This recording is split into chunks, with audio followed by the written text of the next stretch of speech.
അനുഗ്രഹിക്കപ്പെട്ട നല്ല സമയത്തിനായി ഞാൻ ദൈവത്തെ സ്തുതിക്കുന്നു, സ്തോത്രം ചെയ്യുന്നു. ദൈവവചനം ശ്രവിച്ചുകൊണ്ടിരിക്കുന്ന എല്ലാ ദൈവമക്കൾക്കും വീണ്ടും വരാമെന്ന് അരുളി ചെയ്തവനായ കർത്താവായ യേശു ക്രിസ്തുവിൻ്റെ ധന്യനാമത്തിൽ ഞാൻ എൻ്റെ സ്നേഹവന്ദനം അറിയിക്കുന്നു. ഇന്നത്തെ അല്പസമയത്തെ ചിന്തയ്ക്കായി 34 സങ്കീർത്തനം 4 വാക്യം നമുക്ക് വായിക്കാം. ഞാൻ യഹോവയോട് അപേക്ഷിച്ചു, അവൻ എനിക്ക് ഉത്തരമരുളി, എൻ്റെ സകല ഭയങ്ങളിൽ നിന്നും എന്നെ വിടുവിച്ചു. അനുഗ്രഹിക്കപ്പെട്ട ഒരു വേദവാക്യമാണ് നാം കേട്ടത്. അബീമേലെക്കിൻ്റെ മുമ്പിൽ ദാവീദ് അഭയത്തിനായി നിൽക്കുകയാണ്. തൻ്റെ ലക്ഷ്യം ശൗൽ രാജാവിൻ്റെ കയ്യിൽ നിന്നും രക്ഷ നേടുക എന്നതാണ്. ഇസ്രയേൽ രാജ്യത്തെ എവിടെ ഒളിച്ചാലും ശൗൽ കണ്ടുപിടിക്കുമെന്ന് തനിക്കറിയാം. അതുകൊണ്ട് ഇസ്രയേലിൻ്റെ ശത്രു രാജ്യമായ അബീമേലെക്കിൻ്റെ രാജ്യത്ത് തന്നെ അഭയം തേടുവാൻ താൻ തയ്യാറായി. അപ്പോഴാണ് അബീമേലെക്കിൻ്റെ ഭൃത്യന്മാരുടെ കമൻ്റ് വന്നത്, ഇവൻ ദാവീദല്ലയോ? ശൗൽ 1000 കൊന്നു, ദാവീദോ 10,000 എന്ന് വാദിപ്രതിവാദ്യം ചൊല്ലിയത് ഇവനെക്കുറിച്ചല്ലയോ എന്നായിരുന്നു ആ കമൻ്റ്. അക്ഷരാർത്ഥത്തിൽ ദാവീദ് ഞെട്ടിപ്പോയി. കാരണം അവനെ തിരിച്ചറിയാതിരിക്കുവാൻ ചില പൊടിക്കൈകളൊക്കെ അവൻ ചെയ്തിട്ടുണ്ടായിരിക്കാം. അവൻ്റെ പൊടിക്കൈകളൊന്നും ചിലവായില്ല എന്ന് ചിന്തിക്കുന്നതിൽ തെറ്റില്ല. അവൻ തിരിച്ചറിയപ്പെട്ടു. താൻ പിടിക്കപ്പെടുമെന്ന ഘട്ടം വന്നപ്പോൾ ഭയം അവൻ്റെ ഹൃദയത്തിൽ നിറഞ്ഞു. കരടിയുടെ മുമ്പിൽ ഭയപ്പെടാതിരുന്നവൻ, സിംഹത്തിൻ്റെയും ഗോലിയാത്തിൻ്റെയും മുമ്പിൽ ഭയപ്പെടാതിരുന്നവൻ ഇവിടെ ഇതാ പേടിച്ച് വിറയ്ക്കുകയാണ്. കാര്യങ്ങൾ പ്രതികൂലത്തിൽ എത്തിപ്പെട്ടെന്ന് താൻ മനസ്സിലാക്കി. തൻ്റെ അവസാനത്തെ പ്രതീക്ഷയും അസ്തമിച്ചു. അപ്പോഴാണ് അവൻ തൻ്റെ ദൈവത്തെ ഓർത്തത്. ഹൃദയം നുറുങ്ങി അവൻ ആ കഷ്ടതയുടെ നിമിഷം അവൻ്റെ ദൈവത്തോട് പ്രാർത്ഥിച്ചു. കാട്ടുപോത്തിൻ്റെ കൊമ്പുകൾക്കിടയിൽ മറുപടി കൊടുക്കുന്നവനായ അവൻ്റെ ദൈവത്തോട് അവൻ പ്രാർത്ഥിച്ച അതേ നിമിഷം തന്നെ ആരെയാണോ ദാവീദ് ഭയപ്പെട്ടത്, ആ രാജാവ് തന്നെ പറയുകയാണ്, ഇവനൊരു ഭ്രാന്തനെന്ന് നിങ്ങൾ അറിയുന്നില്ലയോ എന്ന്. ദാവീദിനെ അവർ അവിടെ നിന്ന് ഓടിച്ചു കളഞ്ഞു എന്നാണ് രേഖപ്പെടുത്തിയിരിക്കുന്നത്. എന്നാൽ അവർ ദാവീദിനെ ഓടിക്കാതെ ദാവീദ് പേടിച്ച് ഓടിയിരുന്നെങ്കിൽ സംഭവം മറ്റൊന്നാകുമായിരുന്നു. എന്നെ കേൾക്കുന്ന പ്രിയ ദൈവമകനെ, ദൈവമകളെ, ഏതെങ്കിലും വിഷയത്തിൽ ഭയപ്പെടുന്ന വ്യക്തിയാണോ എന്നെ കേൾക്കുന്നത്? ഭയപ്പെടേണ്ട, ഞാൻ നിന്നോട് കൂടെയുണ്ടെന്ന് അരുളി ചെയ്തവനായ നമ്മുടെ കർത്താവായ യേശു ക്രിസ്തുവിനെ ഒന്ന് ഓർക്കാമെങ്കിൽ അവൻ തികഞ്ഞ സ്നേഹമാണ്. തികഞ്ഞ സ്നേഹമാകുന്ന യേശു നമ്മുടെ ഹൃദയത്തിലെ സകല ഭയത്തെയും അടിച്ച് പുറത്താക്കും. എല്ലാ കാലത്തും നമ്മോടുകൂടെ വസിക്കുവാൻ നമ്മോടുകൂടെ ഉള്ളവനാണ് കർത്താവായ യേശു ക്രിസ്തു. അവൻ വാക്ക് മാറുകയില്ല. കാരണം അവൻ വാഗ്ദാനങ്ങളിൽ വിശ്വസ്തനാണ്. മനുഷ്യർ പലപ്പോഴും വാക്ക് മാറുന്നതിന് കാരണം വാക്ക് പാലിക്കുവാനുള്ള കഴിവ് അവർക്ക് ഇല്ലാത്തതിനാലാണ്.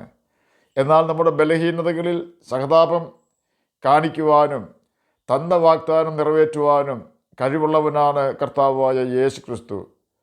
കർമ്മേൽ പർവ്വതത്തിൽ ദൈവത്തെക്കൊണ്ട് വീര്യപ്രവൃത്തികൾ ചെയ്യിച്ച ഏലിയാവ് ഭയപ്പെട്ട് ചൂരച്ചെടിയുടെ അടിയിൽ മരിക്കുവാനായി കിടക്കുകയാണ്.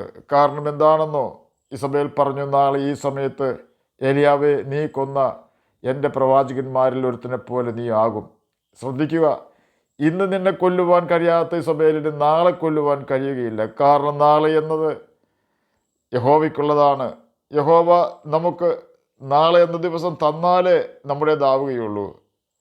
ഏലിയാവിനെ ദൗത്യങ്ങൾ ഏൽപ്പിക്കുവാൻ ദൈവം അവിടെ കാത്തിരിക്കുകയാണ്. ഏലിയാവിൻ്റെ പ്രാർത്ഥനാ മുറിയിൽ ഏലിയാവ് പ്രാർത്ഥനാ മുറിയിൽ വരാത്ത കാര്യം തിരക്കിയപ്പോഴാണ് ദൈവത്തിൻ്റെ കാര്യം മനസ്സിലായത്. ഏലിയാവ് ഇസബേലിൻ്റെ വാക്ക് കേട്ട് പേടിച്ചു വിറച്ച് ചൂരച്ചെടിയുടെ അടിയിൽ കിടക്കുകയാണ് എന്ന്. നമ്മെ രക്ഷിക്കുവാനും വിടുവിക്കുവാനും നമ്മുടെ കർത്താവ് നമ്മുടെ കൂടെയുള്ളപ്പോൾ നാം അവനെ വിശ്വസിക്കാത്തതിന് തുല്യമാണ് നമ്മുടെ ഭയം.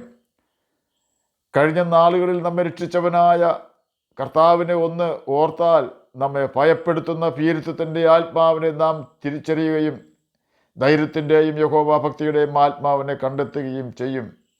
ദാവീദിനെ പോലെ ഉടനെ പ്രാർത്ഥിക്കുക. പ്രാർത്ഥനയ്ക്ക് മറുപടി ഉറപ്പാണ്.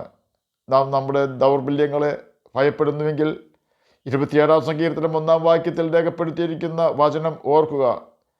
യഹോവ എൻ്റെ ജീവൻ്റെ ബലം, ഞാൻ ആരെ പേടിക്കും? നെഹമ്യാവ് 8 അധ്യായം 10 വാക്യത്തിൽ പ്രകാരം രേഖപ്പെടുത്തിയിരിക്കുന്നു, യഹോവയെങ്കിലെ സന്തോഷം നമ്മുടെ ബലം ആകുന്നുവല്ലോ. ഈ ലോക ആഡംബരത്തിലോ ലോകമോഹങ്ങളിലും നാം സന്തോഷിച്ചാൽ ഭയം നമ്മെ പിടികൂടും തീർച്ച. അതുകൊണ്ട് ക്രിസ്തുവിൽ തന്നെ നാം പ്രമോദിക്കണം. കുടുംബത്തെ എങ്ങനെ പരിപാലിക്കും?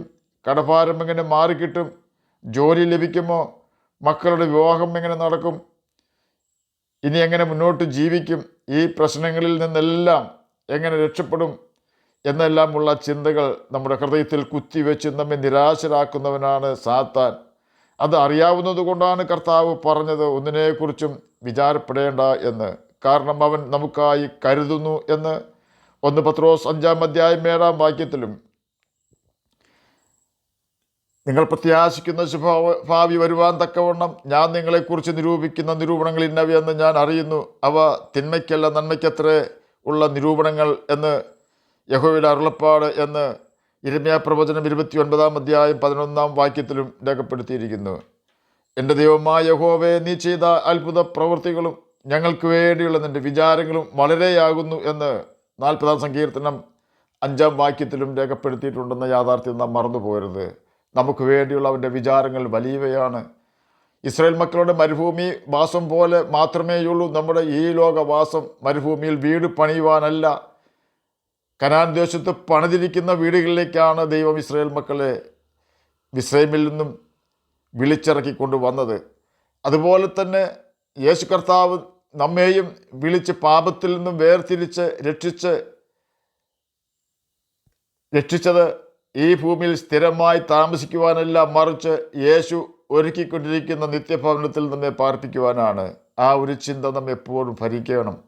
നമ്മുടെ ഹൃദയത്തിൽ നാം പല കാര്യങ്ങളിലും ക്ഷീണിക്കുകയും മടുക്കുകയും ചെയ്യുമെന്ന് കർത്താവിനറിയാം. അതുകൊണ്ടാണ് കർത്താവിൻ്റെ ആത്മാവിൽ നിറഞ്ഞ പൗലോസ് എഴുതിയത്, നിങ്ങളുടെ ഉള്ളിൽ ക്ഷീണിച്ച് മടുക്കാതിരിക്കുവാൻ പാപികളാൽ തനിക്ക് നേരിട്ട് ഇങ്ങനെയുള്ള വിരോധം സഹിച്ചവനെ ധ്യാനിച്ചുകൊള്ളുവിൻ എന്ന്. യേശുവിനെ നാം ധ്യാനിച്ചാൽ ഒത്തിരി ക്ഷീണം നമ്മെ വിട്ടു പോകും. ഒന്നാമതായി യേശു എല്ലാവരാലും കൈവിടപ്പെട്ടവനായി തീർന്നു. ഞാൻ എല്ലാവരാലും കൈവിടപ്പെട്ടു, എനിക്ക് ആരുമില്ല, ഞാൻ അനാഥനാണ് എന്ന് ചിന്തിച്ച് വ്യസനിക്കുന്ന വ്യക്തിയാണോ എന്നെ കേൾക്കുന്നത്? ഓർക്കുക, ആരെല്ലാം നമ്മെ കൈവിട്ടാലും എല്ലാവരാലും കൈവിടപ്പെട്ട കർത്താവായ യേശുവിന് നമ്മെ കൈവിടുവാൻ ഒരിക്കലും കഴിയുകയില്ല. സാമ്പത്തികമായി ഞെരുങ്ങുന്ന ഒരു വ്യക്തിയാണോ എന്നെ കേൾക്കുന്നത്? ഓർക്കുക, സ്വന്തം പ്രസംഗം സാധൂകരിക്കുവാൻ ഒരു നാണയത്തുട്ടോ കരം കൊടുക്കുവാനായി സ്വന്തം പോക്കറ്റിൽ പണമോ ഇല്ലാത്തവനായിരുന്നു കർത്താവായ യേശു ക്രിസ്തു. ബുദ്ധിമുട്ടൊക്കെയും തീർത്തു തരുവാൻ ശക്തി യേശുവിനുണ്ട് എന്ന് നാം ഓർക്കണം. ഒരു വാക്ക് കൊണ്ട് സകലത്തെയും ഉണ്ടാക്കിയവനാണവൻ. അനുസരിച്ച പത്രോസിൻ്റെ പറകുകൾ നിറയെ മത്സ്യം കൊടുത്തവനാണ് കർത്താവായ യേശു ക്രിസ്തു. 3 ദിവസമായി തന്നോട് കൂടെയിരുന്ന് പ്രസംഗം കേട്ട് വിശന്നു പൊരിഞ്ഞ വ്യക്തികളെ ഭക്ഷണം കൊടുത്ത് തൃപ്തനാക്കിയവനാണ് കർത്താവായ യേശു ക്രിസ്തു. മത്സ്യത്തിൻ്റെ വായിൽ നിന്നും ചതുർദ്രഹ്മപ്പണം എടുപ്പിച്ച് പത്രോസിൻ്റെ പ്രതിസന്ധി മാറ്റിയവനാണ് കർത്താവായ യേശു ക്രിസ്തു. അവനെ ധ്യാനിച്ചാൽ മാറാവുന്ന പ്രതിസന്ധിയെ നമുക്ക് ഉള്ളൂ.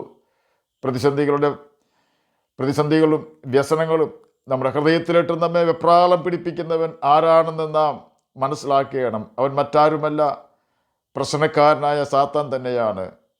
അവൻ നമ്മുടെ ഹൃദയത്തിൽ നിന്നും ഇറങ്ങി ഓടുവാൻ ഒന്ന് മാത്രം ചെയ്താൽ മതി, യേശുവിനെ ധ്യാനിക്കുക. യേശുവിനെ ധ്യാനിക്കുന്നതിന് മുമ്പ് ഒരു കാര്യം നാം ഉറപ്പുവരുത്തണം, നമ്മിൽ ഒരുവിധ പാപവുമില്ല എന്ന്. നാം നമ്മുടെ പാപങ്ങൾ ഏറ്റുപറഞ്ഞ് ഉപേക്ഷിക്കണം. യേശുവിൻ്റെ പരിശുദ്ധാത്മാവിനെ നാം പ്രാപിക്കണം. യേശുവിൻ്റെ ആത്മാവ് ബലത്തിൻ്റെയും ധൈര്യത്തിൻ്റെയും ആത്മാവാണ്. ഭീരുത്വത്തിൻ്റെ ആത്മാവ് നമ്മെ വിട്ട് ഓടുവാൻ യഹോവ ഭക്തിയുടെയും ധൈര്യത്തിൻ്റെയും ആത്മാവ് നമ്മുടെ ഹൃദയത്തിൽ ഉണ്ടായിരിക്കണം. എന്നാൽ പ്രതിസന്ധികൾ നമ്മുടെ ജീവിതത്തിൽ വരുമ്പോൾ അതിൽ നിന്നും രക്ഷ നേടുവാനുള്ള പോക്കുവഴി കർത്താവ് നമുക്ക് കാണിച്ചു തരും. ആകയാൽ ജീവിതത്തിൽ തെറ്റുകൾ സംഭവിക്കുന്നില്ല എന്ന് ഉറപ്പുവരുത്തി ബൈബിൾ വായിക്കുവാനും അനുസരിക്കുവാനും നിത്യജീവൻ അവകാശികളായി തീരുവാനും നമുക്ക് ഉത്സാഹിക്കാം. അതിന് കർത്താവ് നമ്മെ സഹായിക്കട്ടെ എന്ന് പ്രാർത്ഥിച്ചുകൊണ്ട് ഞാൻ എൻ്റെ വാക്കുകളിൽ നിന്ന് വിരമിക്കുന്നു. നമുക്ക് പ്രാർത്ഥിക്കാം. ഞങ്ങളെ സ്നേഹിക്കുന്ന സ്വർഗീയ പിതാവേ, നല്ല വചനത്തിനായി അങ്ങയെ സ്തുതിക്കുന്നു, സ്തോത്രം ചെയ്യുന്നു. എന്നെ കേൾക്കുന്ന ഏതെങ്കിലും പ്രിയപ്പെട്ടവർ നിരാശരായിരിക്കുന്നെങ്കിൽ അങ്ങ് അവർക്ക് പ്രത്യാശ നൽകി കൊടുക്കണമേ. രോഗത്താൽ ഭാരപ്പെടുന്നവർക്ക് രോഗസൗഖ്യം കൊടുക്കണമേ.